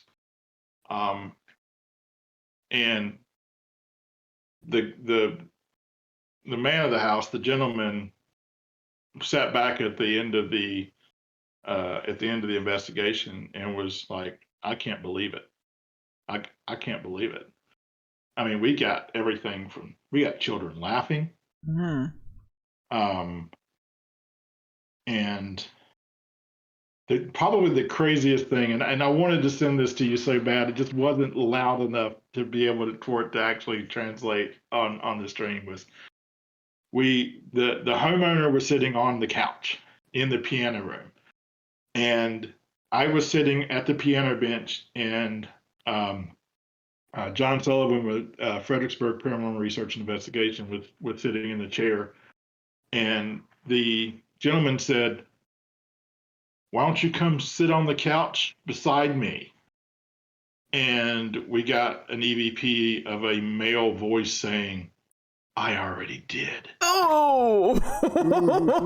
And I played that back for him, and you could just see the color drain from this homeowner's face. And he had a job with an organization that had 3 letters in it, and that's all I'll say. Okay, gotcha. And he's like, "Did you mess with these?" And I'm like, "No. As a matter of fact, here's a thumb drive with all the evidence. You take this to work with you and do your thing." And he was absolutely flabbergasted at the amount of stuff that we captured in that house. Wow. And none of it was bad. None of it was malicious or ill intent. He knew something was there. I mean, he called us. It was just one of those situations where they were so intelligent, and it's almost like they wanted for so long for someone to come and talk to them and to tell them how much they loved this house and how they had preserved it and restored it back to the way it was. And they took full advantage of sharing and answering questions for them and for us. And she was a little more like, "I don't like what's going on here." By the time that we had left, she was much more comfortable knowing that, the spirit that was there and has been there for hundreds and hundreds of years, and they weren't going anywhere, and they were completely happy that they were there as well. But yeah, that place was sounds pretty cool. How just out of curiosity, how many EVPs do you have like saved up, do you think? So you'd have to kind of classify them. They typically classify EVP into 3 classes. There's a class A, a class B, and a class C. A class A EVP is one where I could play it for you, and we're all going to agree that it says the exact same thing. There is no question what's being said. The Black Feathers was probably a high B. Simply because, people in chat did get it, but some didn't. And I really kind of strict on the Class A classification. So if I play you something and you tell me exactly what I think I heard, and everyone that I've asked up to this point, if you took a poll, would know exactly and say it says the same thing. Class B is that you can make it out. Some people hear other things, but they're all pretty close to what's being said. Class C is simply your noises that you can't explain, or words that that they're words. You can hear the syllables, but you cannot for the life of you make it out what it is. We've gotten some of those. There's something there. There's something, but you just can't tell what it is. I would say I probably have over 100 Class B EVPs. And because of the scrutiny I put through a Class A, I probably got maybe 15 or 20. That's still really good. That's really interesting, because I feel like, especially from Marie here, we have I think people might want an EVP night. So yeah. All right, John, you're gonna have to come back and just knock them out and do EVP after EVP. You can do it. Again, like I said, I mean, a lot of the Class Bs are really great, and I love to have fun with those because people can understand that they're saying something. I mean, I'm Dave was a to me that was a B. It was a B++. Yeah. But a lot of the Bs that I have are just that, and like I said, I've got tons of those, and we could sit here and play EVPs all night, and people could speculate and tell us what they hear. But like I said, the Class A's are the ones that are special. I mean, those are the ones that you really know that there's something there. You understand what they say. The little girl saying, "I'm Julia McCoy," A. Yeah. But we could certainly. I could play tons and tons and tons. Well, I won't put you on the spot, but we'll talk about it later. We have spooky season right around the corner. Yeah. So that could be a fun night. Mhm. And I think Yeah, I think what I probably have to do is just bundle a bunch of stuff to you guys and send it to you and let you decide what you want to play. yeah, and I even have let me know like if you I have a bunch of recording software for recording music. So if like we need to up levels and stuff, we can we can talk about that later. But Yeah. And yeah, that's a that's good really point. interesting. So nothing that y'all played tonight, by the way, was enhanced or changed anyway. That's the raw. Okay, and that's important to know. Yeah. And a lot of times when I've heard people do shows like this before with EVPs, they'll play the raw, like this is the way it came out the recorder, Mhm. and then they'll have like just the EVP, like they'll just take the levels up, and then you can hear it with the levels up as well. But yeah, I think that'd be really awesome. And I can see how some people would say, hey, a class A, EVP, everyone can agree on it. But I think, there's, like you said, I think there's the B's and C's even, because even if you can't agree with what it's saying, I think you can still agree in the fact that somebody's saying something. That's a human voice that shouldn't be there making a noise it shouldn't be making. Yeah.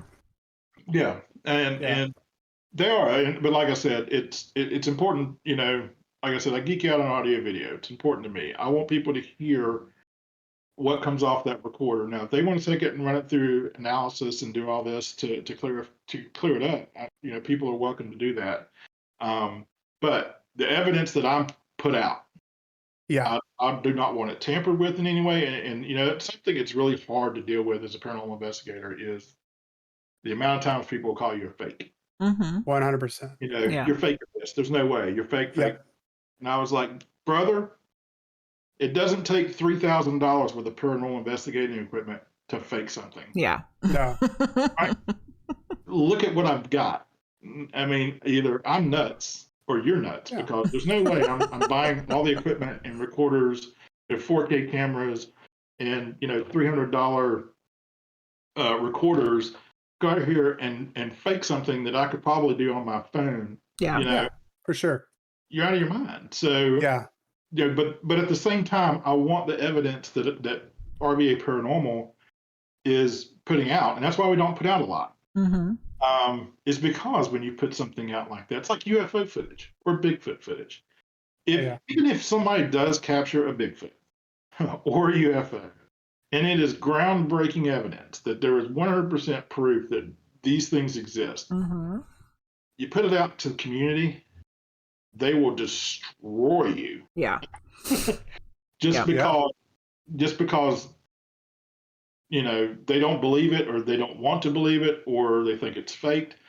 So I'm very cautious about what I put out. But I do as well want to share, what we do capture. Well, I think, for your credibility, I mean, I think that's the best thing you can do. Because if you don't have credibility in that field, then you don't have anything. So just releasing that raw footage and everyone kind of knowing that person has, and with the ghost shows that come on now, there's shows that have credibility and there's shows that don't have credibility and stuff like that. And if you lose your credibility, what else do you have left? I mean, I've watched videos of UFOs landing in New York and it looks like as real as you could possibly make it. And it's just some guy at home with some video editing software making like a Hollywood level, UFO movie. So you have to kind of know that the person that you're getting the information from is legit and is out there to release real evidence, is actually investigating it for the right reasons. Yeah. And, it's one of the, like I said, it's tough to swallow, but it's one of the things that me and Lynn have kind of learned to combat because we always tell people, it's like when we put something out, we're like, this is what we captured. I'm not trying to prove to anyone, and I never will try to prove to anyone one way or the other that paranormal exists. Yeah. Or that ghosts exist. I'm more of this is what we captured. You decide. You make the call what you think it is. I'm not going to try to change your mind, but certainly don't try to change your mind. And especially when you're doing things like YouTube, like that, the Battleship North Carolina video that we put out, there was a lot of things that were going on during that investigation, sounds and things like that. And I always just tell people what I think it is. It sounded like a bulkhead door, or did you hear that whistle? and things like that, and not to try to say, oh yeah, that was 100% a ghost. I mean, because one of the things that we want to do is people. I want to capture when we do these videos and recordings, Lynn and myself or whoever we're with, raw reaction. And I think that that's what's important is how are we reacting to what's going on around us? We'll share it if that is genuine. And we've all seen like the UFO footage where the guy's in the front yard with his camera and he's recording this massive ship like 20 feet off the ground coming towards the house, and he's oh my gosh, look at that. That's incredible. No, that was happening, he would be shitting his pants right with the camera facing behind him to try to capture what was going on. Yeah. But, so you can kind of between what's faked and what's not simply by the reaction. And that's kind of what I try to capture as well. Not just the evidence, but my reaction to hearing that playback. Yeah. All right, so we have some chat questions. One right. from Tiny Moonflower. What are growls considered? That's a good question, and it's a tough one to answer. Why the hell are spirits growling at people? What the hell's going on there? Well, that's something we kind of haven't gotten in tonight. And we delved into it a little bit with the children, but I guess I'm going to lead Tiny Moonflower's question here a little bit and kind of add in there. Do you think you've ever investigated and found evidence for something that wasn't maybe just what we would consider a ghost or a deceased person? From something of a okay. So growls. It can be something that is ill-tempered.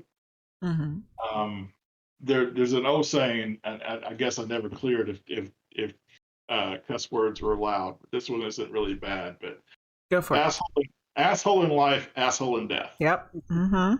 If you were just an ornery, mean person in life, you're probably going to be an ornery and mean person in death. Yes. But that doesn't mean you're a demon, right? No, just means you're an asshole. Let's say this. So let's say that you go to a location where they have been asked 100,000 times what their name is, and he goes, that question again. Oh, not this again. Yeah. And then they're like, oh, it growled at us and said, oh my God. Yeah. Yeah, it's true. It could be that. It could be. It could just be that they don't want you around, and I'm going to pull the old Casper thing, and I'm going to try to scare them out of here. Yeah. I don't know. I think that's probably going to be one of the questions, and you ask yourself this: is if somebody is sitting there in your face asking you the same questions over and over and over again, are you going to get frustrated? Are you going to want to leave? And maybe that's just a way for them to do that. Investigation, not interrogation, is wise words. Yeah. Don't go into investigations asking the same thing. How old are you? What's your name? Color's the sky? How did you die? Treat them as you would want to be treated in life, and they're liable to interact with you the same as we're talking tonight. They're just still a person. Conversation. We get much more responses that way. As far as the elephant in the room that you said, demonic. There's only been one situation that I've been in where I felt like I was dealing with something that was simply not good. And it was in no way, shape, or form attacking us. I just knew that it wasn't something that we wanted to deal with. And it was at a location that we investigated several times, and this had never happened before. I feel like it was brought in by someone, and we chased it. We really did. And I will tell you right now, the sulfur smell, the brimstone smell that everybody associates with that is 100% a real thing. Yuck. But it's a little bit different than somebody cutting wind. It's not a fart smell. It is not a smell.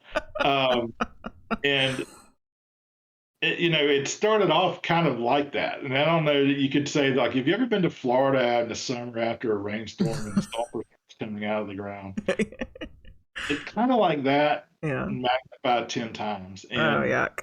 I tell people all the time, it's like, this was if you were to strike a match and blow it out and then go, Yeah. right? It was tinging.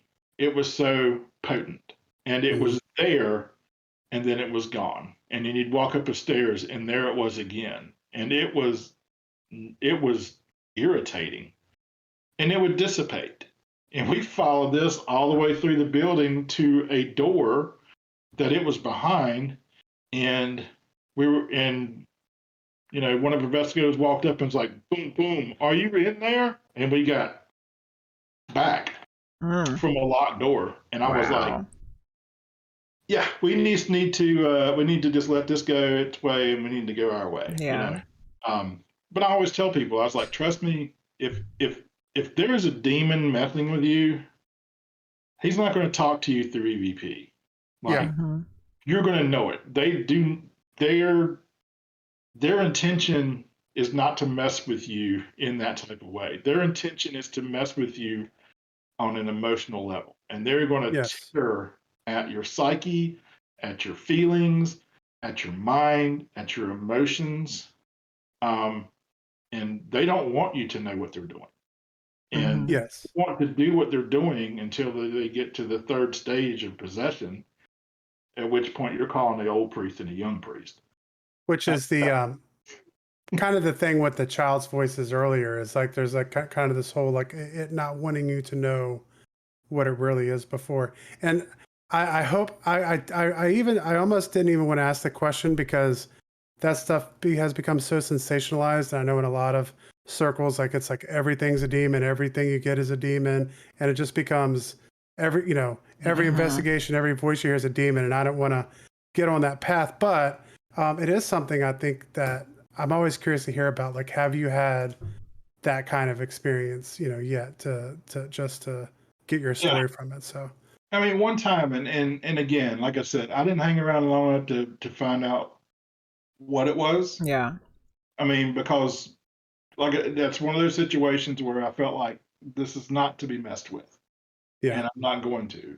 And you need to know what you're prepared to do and what you're not prepared to do when you go into these investigations. And you need to stick to your guns, where if you get into a situation, that's the first thing that they'll look for is weakness. Right? If you go in and you're scared and you're weak, they'll expose that. I firmly believe that. Yeah. I've had two experiences, John, and I won't talk about them tonight. Maybe if we do another show down the road, I can tell you my stories. But yeah, and both of those experiences I've had, neither of them would I say was at a time I wanted to try to break out an EVP session. It was a get the hell out of this place moment. So yeah. If they want to get you, they're going to get you. And your emotions and your senses and your gut, is your best tool. Like, don't hang around. If something's telling you to leave, you should probably leave. And don't poke the bear, right? But also hold it to a higher understanding that they're not going to interact with you through, recordings and play nice with you and pretend like they're something they're not. They're going to follow you. They're going to find your weaknesses. They're going to affect you in a way that affects you and everyone around you. And then they're going to make you, depressed, angry, voices in your head, kill your dog type stuff, right? Yeah. I mean, it's going to drive you to that. And that's not something that happens overnight. That's something that progresses over time. And really, it didn't eat at you. But don't put yourself in that situation. And always keep your wits about you, and always keep an eye on the people that you're with, because you're their eyes as much as they're your eyes. Mm-hmm. And been called out plenty of times where they're like, you're acting yourself. And then like light bulb, and it's like, you know what? You're right. I'm not acting like myself. I think I'm just going to step away and go outside or remove myself from this. But yeah, so it is. It's thrown around. It's thrown around a lot unnecessarily, and it scares a lot of people. And Yeah. I always tell people, I was like, before you go throwing that word out, you better make darn sure you know what you're doing, especially if you're dealing with a private case where someone scared to death asked you to come into your house, and the first word out of your mouth is that there's a demon here. Yeah. You're not helping anyone. No. Point. No. Yeah. It's gonna make it worse. Yeah. Yeah. Yeah, well, that's what I was saying. It's like one of those things I almost hesitate to ask, but at the same time, it is an interest. So it's just like something is like, I want to get the information without like turning it in, having to have a whole conversation. Yeah. Bree wanted to know if you have an SLS camera that makes the stick figures. I do. Yeah. Oh, cool. Yeah. Do you guys get stuff on there? Not as much as others. Yeah. But again, common sense when you're using that device. Mm-hmm. It uses a Kinect camera from an Xbox, and when the first thing you do is when I know there's a lot of gamers out here. First thing you do, you open your Xbox and you hook your Kinect to it. Is you got to calibrate it to the room. Yeah. And every time you unhook it and you hook it back up, guess what? You got to calibrate it to the room. Mm. And now you're walking around with this thing on a stick, moving it around the room. Yeah. And it's designed to map on anything. So we do use it, but we calibrate it to the room, and then we use it as a static device. Yeah, leave it still. That makes sense. And record. So once it's calibrated to the room, we know if it maps on something that there's a better chance that it actually is something that's trying to make itself known through the camera or mass, Mm-hmm. and not something where you're spinning around and it sees the vacuum cleaner and it maps. But again, it's like I don't dog any equipment. Yeah.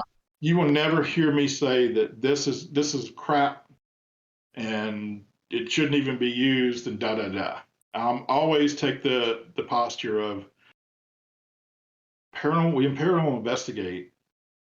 It's fun. We should have fun. We should take it seriously. But I'm not the one to tell you what equipment is good and what equipment is bad. Yeah. If you love an SLS camera, use an SLS camera. Scrutinize it. Try to use it correctly. And I say correctly from a calibration standpoint, try using it as a static device every once in a while. Mm-hmm. As opposed to walking around with it. Same thing with the spirit boxes and things like that. You know what it is and what it isn't. So, but yeah, we've got one. Cool. And it's sitting right over there as a matter of fact. Sylvie wanted to know if a spirit's ever turned the tables and started interrogating you instead. That's a good one. Been asked any questions? Yeah. I've been asked, "Who are you?" Oh yeah. And I've been asked, "Why are you here?" Oh yeah, that's a good one. But that's about the extent of it. Yeah. Because one of the things that I always do is I always ask them, do you have a question or do you have a message for me at the end of these sessions? And it's pretty cool, some of the things that you'll get, like, why are you? Who are you? Yeah. Even, are you such and such? Oh. Or, where are you? And that's one of the things that people are kind of turning out now is like, one of the questions that we often ask are they haunting us or are we haunting them? Yeah. Like that movie. Mm-hmm. What's the movie? Nicole Kidman. Yes. Yeah. The others. The others, yeah. But we're listening and trying to see them. Are they doing the same back? Like, are they in their world going like, we're having that? Yeah. What's that voice? Yeah. Who the heck is that? Who the hell is this John guy? Yeah. But yeah, so, yeah, I've been asked who am I and things like that. So Let's see. Linguists asked, what do y'all think about exorcisms? That's well, a I'm Catholic. whole topic on itself right there. Yeah. Lynn and myself are Catholic. So Catholicism is one of the few religions that actually believes in exorcisms. Yeah. So much to the fact that you have to be an ordained priest who specializes in exorcisms in order to do one. Mm-hmm. Be any priest off the street. But I believe that there are things in this world, as we talked about earlier, that sometimes need to be kept into check. And I believe that it's not as common as a lot think. Mm-hmm. But the Catholic Church has a lot of strict beliefs around demons and exorcism. One of those is, an object can't be possessed. That an object can't be, unless it has a soul, it cannot be possessed. So we hear a lot of things about demons on dolls, demons and things. The Catholic Church believes that that's impossible. Mm-hmm. Good example of that is the Hinsdale, where Ed and Lorraine Warren performed an exorcism, a failed exorcism. Actually, there was two. And they said the first one, I believe Daniel told me correctly, was the first one was a blessing of the house, which failed. The second one was an exorcism of the house, which the Catholic Church was reluctant to do because of the fact that a house has no soul. There's no way it could possibly be possessed by a demonic soul. But they did it anyway. So maybe that's why it failed, or why they say it failed. The church might have listed it as failing or not. But I do believe that that attachments can occur and they can be blessed away. It may not take a full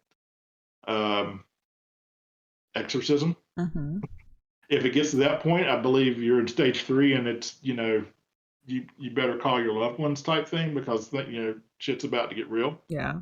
But at the same time, blessings, saging, things like that, to relieve attachments, grounding, for spiritual attachments. If you believe that, then you have to kind of, in the back of your mind, believe that it is possible that demons do exist, and they're not a force to be dealt with. Yeah. That's interesting. You hit on a couple things there that go all the way back to my high school days. One, once again, bringing up old Art Bell and his interview, a couple interviews he did with, I don't know if you're familiar with this person, he's deceased now, but Father Malachi Martin,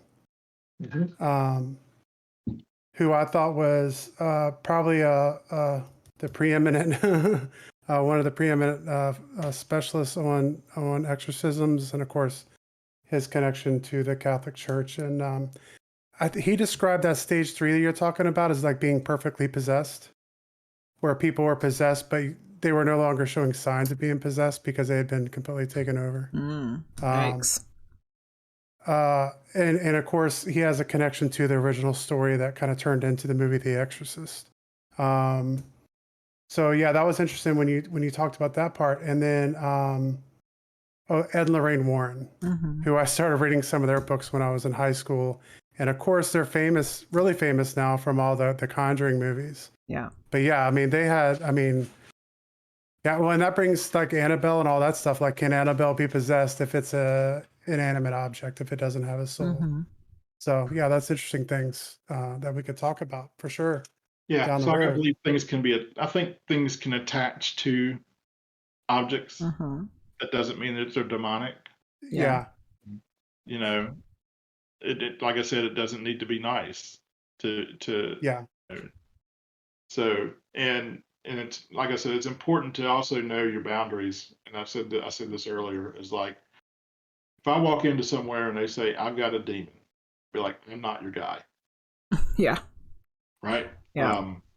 I will try to either, to tell you it's not, but if I sense that yes you do, I'm not going to be able to help you past that point that's out of my range. Yeah. Well, And I tell people all the time for privates, because we almost got to the point to where we stopped doing private investigations, because next thing you know, you do it and you're like, yeah, you've got some stuff going on here. It's like, well, I want it out. I was like, I don't specialize in eviction. Yeah. We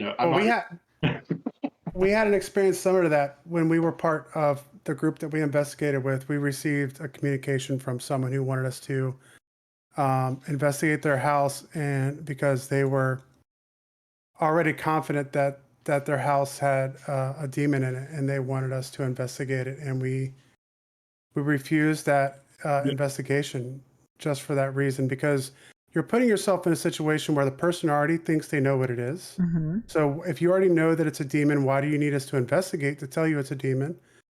Second of all, if we go there and find out from our evidence, if we gather evidence to say that it's not a demon, then we're not going to change your mind, probably. And thirdly, if it's nothing and that person is having some, maybe some mental health issues and needs to see someone in the medical field, we're not qualified to make that recommendation. So you're really setting yourself up for failure no matter which way that goes. Yeah. Yeah, Linguist had a good point there. Is it's crazy that some people can actually get possessed, and what triggers these possessions. Inner demons are a terrible thing. But I believe a lot of these possessions are brought on by yourself. A lot of hauntings are as well. Mm-hmm. The energy that you emit and opening yourself to certain things can create hauntings and can leave you very exposed. And that's something I've experienced myself, and something I had to realize. It's like, if you're ticked off and mad on your way to an investigation, don't go until you feel better.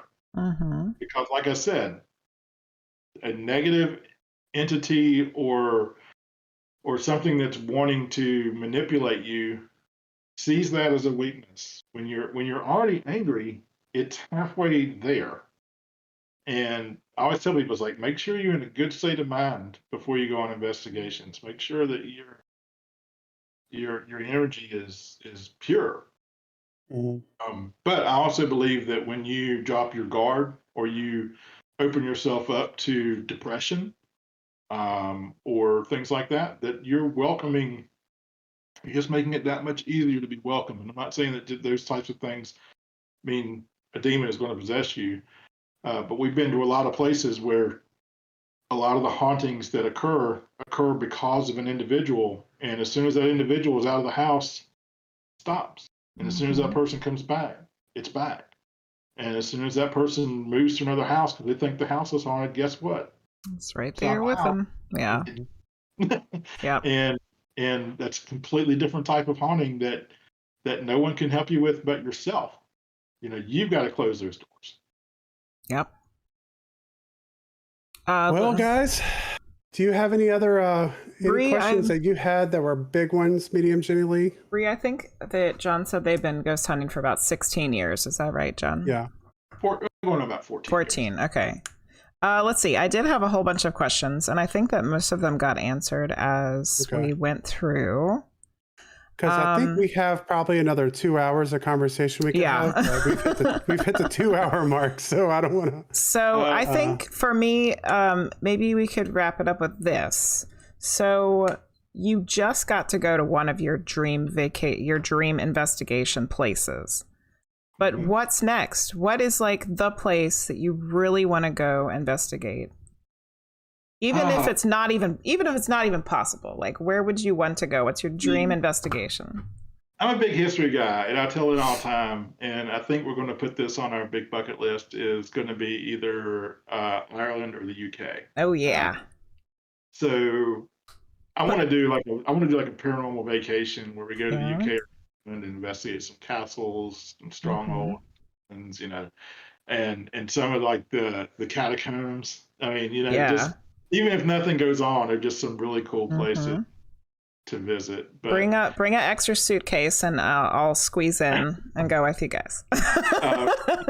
Local, like I said earlier, I would love to get out to like Arizona and Oklahoma and some of the old Wild West ghost towns and investigate there, because it's completely different than what we're dealing with here on the East Coast. Yeah, different kind of history for sure. Yeah, I think we're gonna have to have Jon back because a lot of people had more questions. They wanted to hear some more EVPs. And so yeah, Jon, if you're willing to come back, maybe you can come around Halloween time and we'll do some more ghost talk. Anytime. Appreciate y'all. Yeah. Excellent. I'm gonna throw the links in here once again in chat. So the links to the RVA Paranormal on Facebook and to RVA Paranormal Piercing the Veil on YouTube. And so make sure you guys go check those out. Give them a like, a subscribe. Check out those videos. I had a blast. I definitely am going to watch more. I got to the USS Constitution, North Carolina, and got through some other ones, and they're great because they're not like crazy long. And what I've watched, it's a lot of really good content in there to watch. Appreciate that. Yeah. Go check them out. And remember, next time you guys need a medium and you're not going too far away, you know who to call.